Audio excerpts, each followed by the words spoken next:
दोस्तों आज की वीडियो में हम बात करेंगे कि अगर आप जॉब करते हैं, अगर आप स्टूडेंट हैं या आप वैसे छोटे से जगह में रहते हैं, छोटे से रूम में रहते हैं जहाँ पे आपके संसाधनों की कमी है या आपके पास समय की कमी है या आप उस ढंग से बृहद पैमाना पर नवरात्रि का जो कलश स्थापन करके विधि विधान से आप पूजा नहीं कर सकते हैं बृहद पैमाने पे, तो आप माता की भक्ति, माता का आशीर्वाद किस तरह से सरलतम रूप से आप प्राप्त कर सकते हैं। माँ ये नहीं देखती है कि आपने उनको क्या अर्पित किया, माँ देखती ये है कि आपने किस परिस्थिति में और कितने परेशानियों में रहते हुए भी आपने माता को पुकारा है।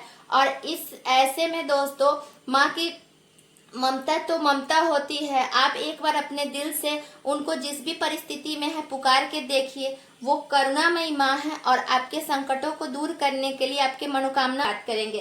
दोस्तों मैं हनुमान जी की पूजा करने के लिए चाहे किसी भी पूजा करने जो चौकी के बारे में बताती हूँ, मैं इसी टाइप से बोलती हूँ कि छोटे से चौकी और लाल कपड़ा डालिए। अब इसके बाद आप सबसे पहले माता की फोटो की जरूरत पड़ेगी। आप माता की फोटो के इस तरह से यहाँ पे विराजमान करेंगे, ठीक है। अगर आपके पास गंगाजल है तो ठीक है, अगर आपके पास गंगाजल नहीं है तो आप पानी का भी यूज कर सकते हैं। तो इस तरह से हम पानी से, अगर आपके पास आचमन वाले हैं तो आप आचमन से करेंगे, नहीं तो आप हाथ से भी छिड़क के शुद्धिकरण आप करेंगे। इतना करने के बाद आप तो सबसे पहले हम माता को चुंदरी अर्पित करेंगे। सबसे पहले हम माँ को चुंदरी अर्पित करेंगे। इस तरह से आप एक चुंदरी अर्पित करिए माँ के बाद उनके लिए एक माला ऐसे हम लोग उनको चढ़ाएंगे। इस तरह से आप माता को माला पहना दे, माला चढ़ा दे इस तरह से। अब उसके बाद आपको क्या करना है, इसके बाद थोड़े से आपके पास सरवा चावल होंगे तो ठीक है, आपको व्हाइट वाले चावल लेने हैं और इस तरह से 2 चावल के आपको यहाँ पे इस तरह से करने हैं।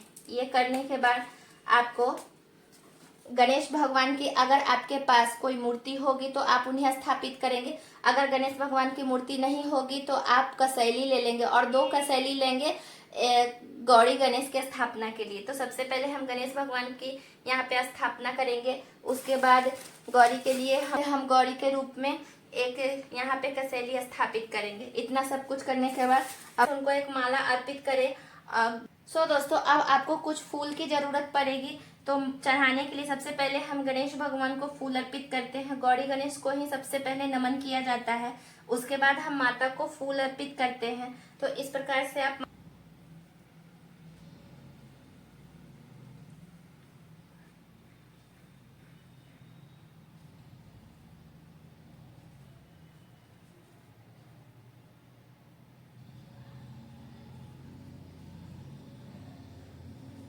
इस भगवान को आप चंदन अर्पित करें। इस तरह से आप उनको पहले चंदन अर्पित कर देंगे।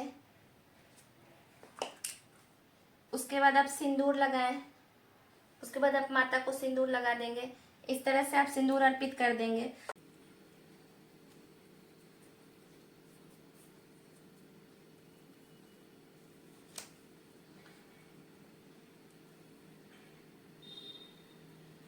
अब दोस्तों हम वस्त्र के रूप में भगवान को ये कलावा हम अर्पित करते हैं। तो इस तरह से आप कलावा उनको अर्पित कर दीजिए। लोटे जल की जरूरत पड़ेगी। तो लोटे का जल आप यहाँ पे माता के दाहिनी तरफ में आप रखेंगे इस प्रकार से। अब इसके बाद आपको दीप प्रज्वलित करनी है। तो मैं पहले से समय की बचत के कारण दीप प्रज्वलित करके रखी हूँ। तो इस प्रकार से आप यहाँ पे माता के सामने एक दीप लगा देंगे। उसके बाद आपको एक छोटे से ग्लास में, अगर एक लोटा हो तो ठीक है, नहीं तो आप छोटे से ग्लास में भी यहाँ पे आप पानी रख सकते हैं। इतना आपको करना है। इतना करने के बाद अब आपको भोग के लिए आप यथासंभव भोग लगाएं। अगर नहीं आपके पास है तो आप 2 बतासे, 2 लौंग और 1 कसैली का भी माता को भोग लगा सकते हैं। तो इस प्रकार माता को आप भोग लगाएं। इसके बाद आप कुछ यहाँ पे फल माता को अर्पित कर सकते हैं। इस प्रकार आप फल रख दें। उसके बाद आप माता को धूप अर्पित कर सकते हैं। इस प्रकार से आप माता को धूप दिखाएं। गणेश भगवान माता को आप धूप दिखा के यहाँ पे आप माता को धूप यहाँ पे अर्पित आप कर सकते हैं। इस प्रकार से आप माता की पूजा कर सकते हैं। धूप दीप सब कुछ आप दिखा सकते हैं। अब आपको जरूरत पड़ेगी तो छोटे से हवन के लिए, तो हवन के लिए हम सबसे पहले थोड़े से कपूर 2 ठो डालेंगे, 2 कपूर डालेंगे। इसके बाद आपको लौंग की ज़रूरत पड़ेगी, तो आप देखें, आप 2 लौंग, फूल वाले जो लौंग होते हैं, इस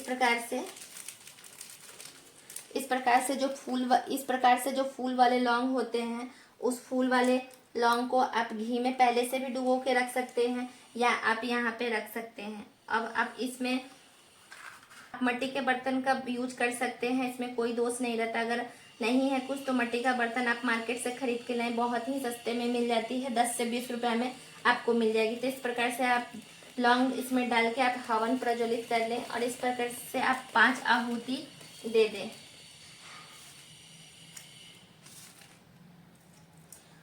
और कुछ मीठा जरूर रखें, तो मीठे में बतासे को आप यहाँ पे रख सकते हैं हवन में। और इस प्रकार से आप हवन उनको दिखा के आप यहाँ पे रख सकते हैं।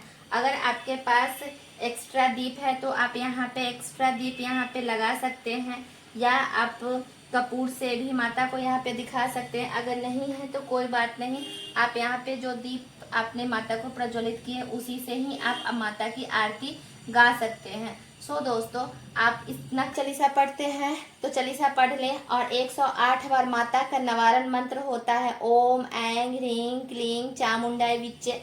इस तरह से मैं आप लोगों को रुद्राक्ष का माला कहती हूँ। ये रुद्राक्ष का माला है, इसी से मैं जाप करती हूँ, तो ये रुद्राक्ष का माला है, तो आप इससे जाप कर लें।